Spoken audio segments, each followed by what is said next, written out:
Welcome, welcome, guys, to another episode of the Spring Forward podcast. I'm your host, Spring Richardson-Perry, and today we have a wonderful guest with us, Miss Julie Coraccio.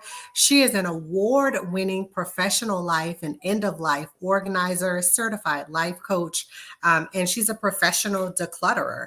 She's passionate about supporting people in clearing clutter in all areas of their lives, helping them get organized, and just becoming more mindful and more aware. She hosts the popular podcast, Clear Your Clutter Inside and Out, and she is actually the author of 15 books. So without further ado, please help me welcome Miss Julie Coraccio. Hi, Julie. Hey, Spring. Thanks for having me. Yes, it's exciting to have you here today. I'm excited to get started with this because decluttering your life, it's interesting, right? The way that our external space sort of reflects our internal struggles in a sense, right? So I'm super excited to just dive into this right now. And that's really what we're going to be talking about today, guys, is how decluttering your space can help you to declutter your life. And so to get us started, I really just want to jump into how you got started with this particular line of work. Tell us a little bit about your journey and how you became a professional life coach and end of life organizer. Well, it started, I used to do this before it became my work because people are like, you're uptight. Come and help get me organized. And I was working with a client. So, meanwhile, I've started my business. It was called Healing Through Organization at the time. Never change your business name. But as I was working on my business, I was doing an internet TV show called Reawaken Your Brilliance, where I interview body, mind, and spirit experts. And I went with this client one day and she said, "Can we just talk?" And I was like, "You're the client. We can do whatever we want." And typically, if I'm decluttering a house and getting it organized, I work in chunks of like 4 hours. And we spent those first 3 hours talking. And in less than an hour, boy, were we able to clear some clutter. And that was an aha moment for me. Like, you got to get certified and coached because you really need to bring this into your business. But I saw how clearing clutter could transform people, how it could heal people. And that's what gets me excited. And before, it was really kind of basic stuff like organizing, like, wow, the power really comes from decluttering. And so that's kind of what started me on that path. Does that make sense? Yes, so that makes perfect sense. And it's interesting that that one conversation, that one interaction, right? All it usually takes is just one that inspired this big movement, as I see it, Mhm. is what you're doing. And so that's amazing. And again, it's really interesting how decluttering your space, not just organizing it, but really getting rid of what you don't need, sort of helps to start this process of us decluttering our minds, us really letting go of things that we've been holding on to for so long that are just weighing us down, which is essentially what the things are doing in our spaces. It's really just holding us is dead weight, basically. Well, And so everything's energy. yeah, it is. And it's funny that we're talking about this today because I was just thinking about having to clean up and declutter my own space, my own house. And I'm like, I need to hire somebody to come in and do this because it can be overwhelming.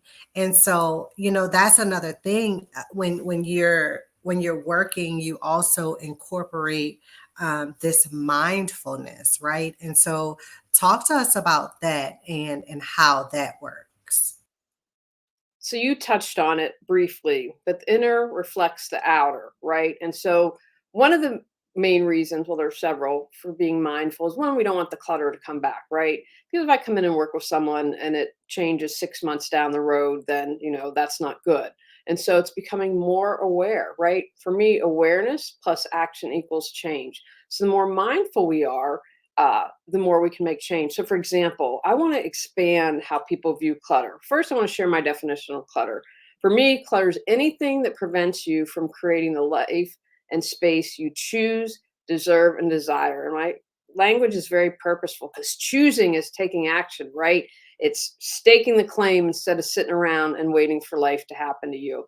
And so the more mindful we become, I want people to think of the bigger issue of clutter, or the bigger definition, as I just mentioned. So, for example, what do I mean by that? If I'm sitting here at a messy desk, I don't want people to see it as a messy desk. I want them to see it as a roadblock to getting a promotion, or preventing them from creating the next great novel or the next great play, or that an overstuffed closet is preventing a romantic relationship from happening. So just to be more aware and expand things. So as we work on our inner clutter, it affects our outer clutter and vice versa. So as we become aware of what's going on, then we can change it and create a life that we love, to get in touch with our soul, because really that's what's going on. The clutter is the stuff that doesn't matter. What matters is being in tune to our soul and our being, to understand what our passions are, what our desires are, and how we can make our mark and share our gifts with the world. I love that. That's really what it's all about, right? Is making space to really reconnect with your core purpose. And I'm wondering, because you have 15 books under your belt, which is amazing. I'm wondering, how does this all tie in your books? Do your books sort of expand on the work that you do one on one with people, or talk to us about that? Yeah, so I have the first main book is Clear Clutter Inside and Out, which is named after my podcast, Made It Easy. And so I go in depth: physical, mental, emotional, and spiritual clutter, and a bonus, energetic clutter. And it's really drilling down and detailing. You've got take actions, and there's a companion workbook if you want to do that as you go. And then the others is a series. Well, then I have one that's a 21-day challenge. If you're just like, I'm really overwhelmed, bam, it's all about action and awareness. So I say, okay, here we're going to become aware in this area, and then the next day we're going to take action. So that's 21 days to just rev you up and jumpstart you to clearing clutter. And then the rest of the 12 books are a journal prompt series, because I know what's best for me, you know what's best for you, Spring, and we all have that wisdom within. And so I view those books as supporting you and bringing that wisdom to the surface. So we have relationship, health, holiday, financial clutter, right? And so those books go really in depth, and I teach you how to set goals, how to become aware. I have, what's really cool that I haven't seen in any of their journal prompt books, is I have a little lotus on the side. So once you've answered a question, then your next step, because a lot of times when we have clutter, we're really overwhelmed. So the next step is to pull out what was most important that I just wrote in that response. And that's another way to help you drill down and figure out, this is what's most important. And so the books really support you in clearing the clutter, and again, finding your gifts. I want to live in a world where everyone's sharing their gifts and everyone's happy and excited, because we're not like that now. And it's a world I don't, I want to clean it up and have more love and have more passion. Oh, I love that, because that's the world that I want to live in too. And that's the world that I want my kids to grow up in, Mhm. because there's so much negativity out there. There's so many things happening on a daily basis that just really suck the energy and the life out of you if you just focus on those things, right? And so I love that. Just really focusing on the positive and being able to clear out the negative energy so that you make more space for the positive energy. That really resonates. That makes a lot of sense. Um, so I want to talk about another aspect of your work, and that's the end of life organizing that you do. That's a very unique aspect of your work. Can you talk to us about how you support individuals and their families in this really sensitive process? Sure. Well, I was inspired because my dad's like, we're going to meet with an attorney and an accountant. So when I die, you're good to go. And I really upset me. But I have to tell you, because, what is it, the saying, we plan and God laughs? My mom ended up dying. My dad's still alive, thankfully. And I was like, well, this should all be taken care of. We had all these conversations. Well, my mom didn't want to talk about it, right? So we're in the middle of grieving, having to decide, what does she want done with her body? What does she want? What does she want her legacy to be? And if she had answered these questions, then it would have been easier for us and allowed us to focus on the grieving process instead of trying to take care of things. So when you do that for your family, when you plan for end of life, you give them peace of mind so that they can spend that time grieving. And so what I support people in doing is Perhaps sometimes it's clearing out clutter and downsizing because young kids these days don't want people's stuff. And if they don't get it done, then the burden falls to them to taking care of it. I had a neighbor that before I moved in my neighborhood spent 18 months clearing out her parents' home. I mean, that's a lot of time to devote on weekends or working and then to doing that. But it's about your legacy. And I want to remind people so many times, well, I'm not a millionaire. I don't have a ton of money. That's irrelevant. What do you want your legacy to your community to be, to your family to be? What values do you want to pass on? So, you know what, it was my life and this is what I found to be valuable. I want you to know that. So I don't want people to get caught up and think that it's just a monetary issue, but it's important, what do you want to happen if you're in the hospital? I personally don't want to be a vegetable, pull the plug. I don't want to be in that state. I've made that very clear. So making decisions, again, that's the big part of it. What do you want to happen? And legally, it's important. Have a will. You'd be surprised, is it settled that Anita Franklin, they claimed a will was stuck in the cushion of the couch. And so that's been years. Prince's estate, years to settle. Now, I don't know about you, but I work hard for money. I don't want the government coming in and taking their fair share and them deciding what happens to my money. So all these sorts of things that you need to think about when it comes to end of life organization. Yeah, and I don't think people really realize that, right? And it's like if you don't put it in writing, Mm, and then there's a like a tussle over the assets, then it's gonna go to court, and then you're gonna have to open up succession, and then that's a whole nother can of worms. There's sort of in my family, we're sort of having this issue, and it's been over 10 years since both my grandparents have passed away. And so it's sad because, you want to remember them in this good way, in this really positive light. And then family members start to argue over honestly insignificant things like, and even property is valuable, don't get me wrong, but at the end of the day, is it really worth relationships? Is yeah, it really worth having, like, is it really worth being able to call on this person and lean on them when you need them? Is it really worth completely severing that relationship because family members can't decide what to do with the property? You can't agree. So then you get, like you said, the government involved and they make a decision for you, which I feel like it's probably the worst case scenario because, I don't really want anybody telling me what to do with the things that my parents worked hard for. I hmm, want to do what I want to do with it. And so for me, thankfully, I'm an only child, so I don't have to worry about all of those things. But my mom, she's very, very meticulous and very, very on top of those kinds of things. So we've had these conversations, and I'm always like, I don't want to talk about this. And she's like, well, we need to. She was like, your because mom. this is what's going to happen. And so she's outlined everything, like down to the T, like where, what to do, where everything is, Mhm. how to access certain things. And I'm thankful for that because Yes, while I don't want to really talk about it, while I don't really want to think about not having her around, that's just the reality of it, right? And that's one day going to be the reality. And so it's a being gift. prepared for it, yeah, being prepared for it is probably the best gift that I feel any parent can do for their kids. And that's what my plan is for mine. So because it's four of them, so they'll be It is. It really is. And then to be clear about your desires, right?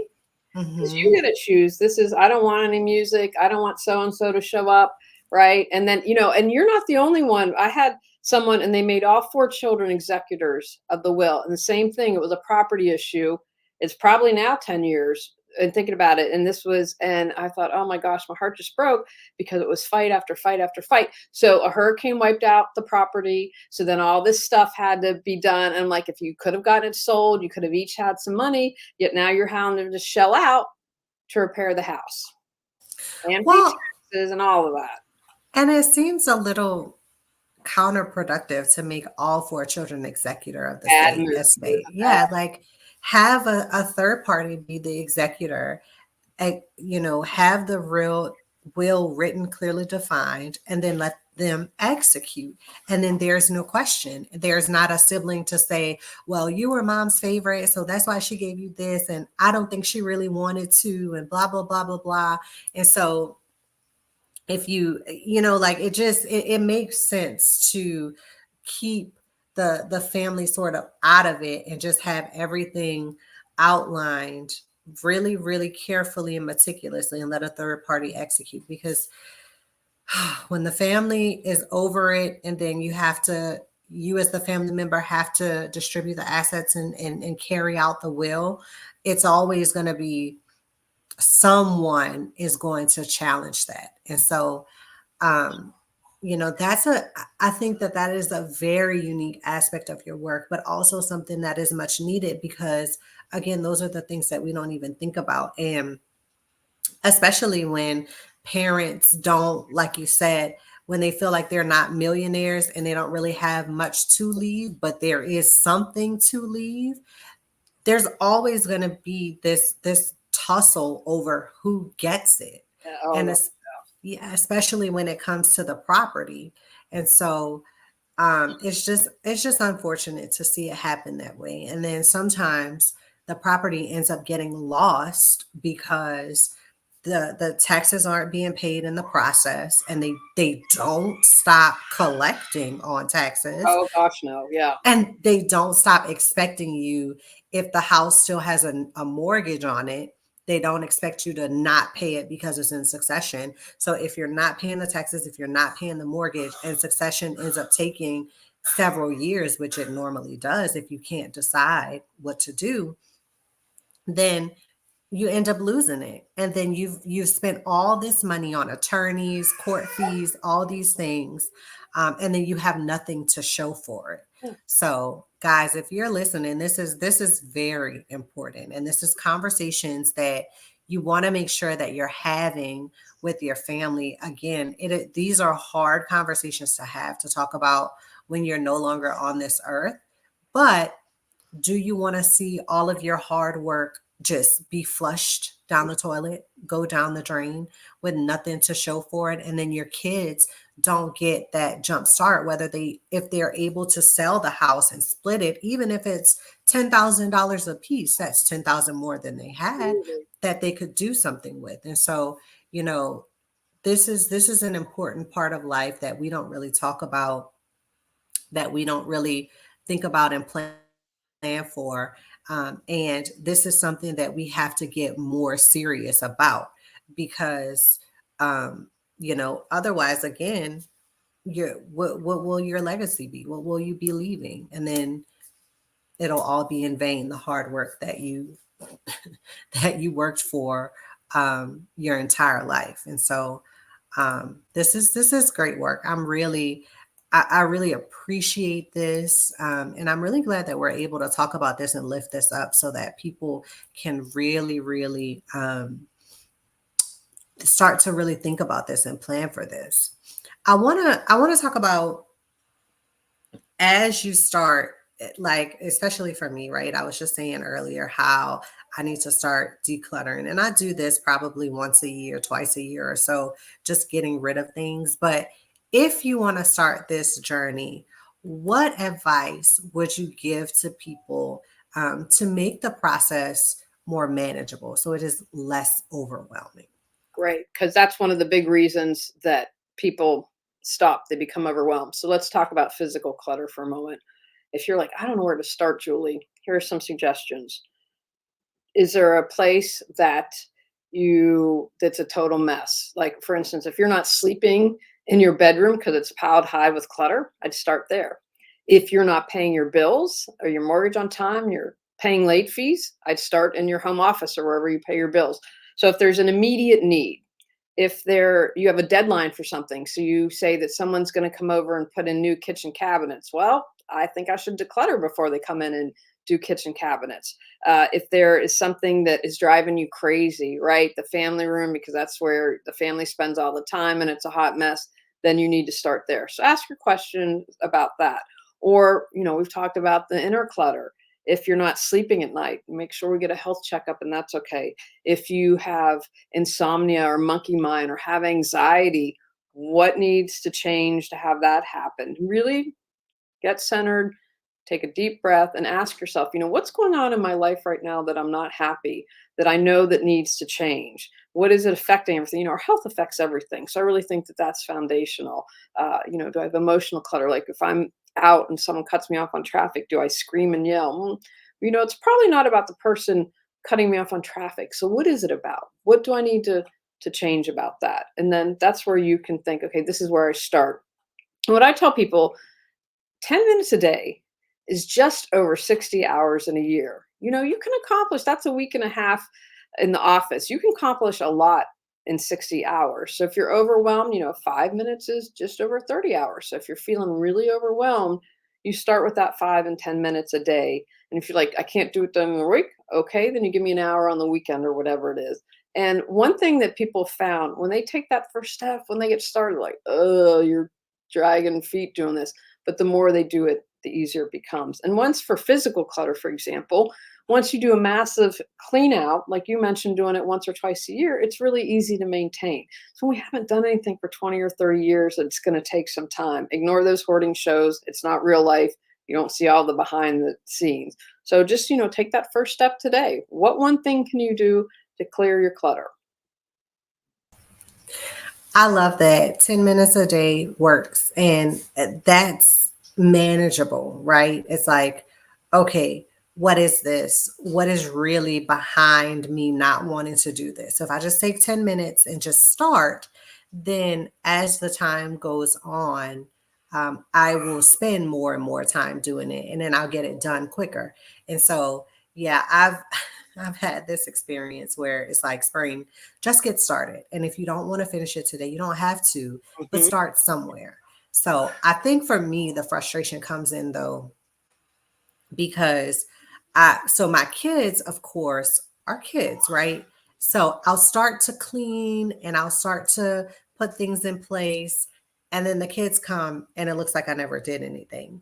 And so that's where I start to get frustrated because number one, I'm very unrealistic in thinking that my house can always look like a magazine, right? Mhm. No, not with 4 kids. It's just not realistic, but that's my goal. And so if I at least have that bar and I'm always trying to work towards that, then it will at least have some sort of I'll find somewhere in the middle. So the moral of the story, guys, get started. And then if you just do a little bit at a time, you'll start to see the difference over time. And then you'll think back, oh, wow, when I started this, I had this big pile of clothes everywhere. And now the whole pile is gone. Take a before picture and then take an after picture. And then you'll really feel accomplished. So, but one last thing. So before we close out, season 2 is all about community. And so how is the work that you're doing fostering a sense of community? For me, clutter is transformative, it's healing, and as I heal, you heal. As I transform, you transform, right? Because everything's energy, so we're all connected. It's hard being in this country right now because there's such a strong divide in this country. But as we heal, then we hate less, right? I mean, hate's a big issue, sadly, going on right now. So clutter has a power to transform and heal. And we do that, then it helps create community. So instead of me hating you, I'm like, because I can't hate you unless I hate myself. I can't judge you unless I judge myself. So as I work on my inner clutter, right? Then that allows me to say, oh, well, it's really not about you. What is it that I need to change in my life? Oh, maybe I'm jealous of you. Well, how can I transform that jealousy? Maybe I need to write that book.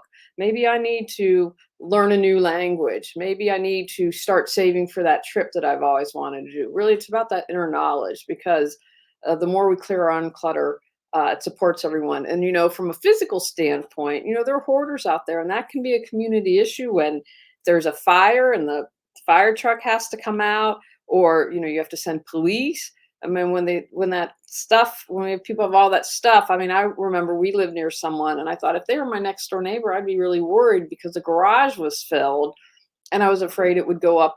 What if a fire would happen in the whole house? And then what if you're living next door to that? So that's how decluttering can support a better community.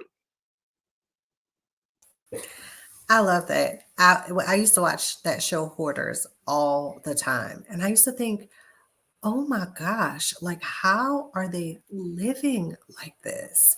And I very much thought about just the fire hazard and just how are you living like this? Sometimes the mess was organized, but most of the time it was just all over the place.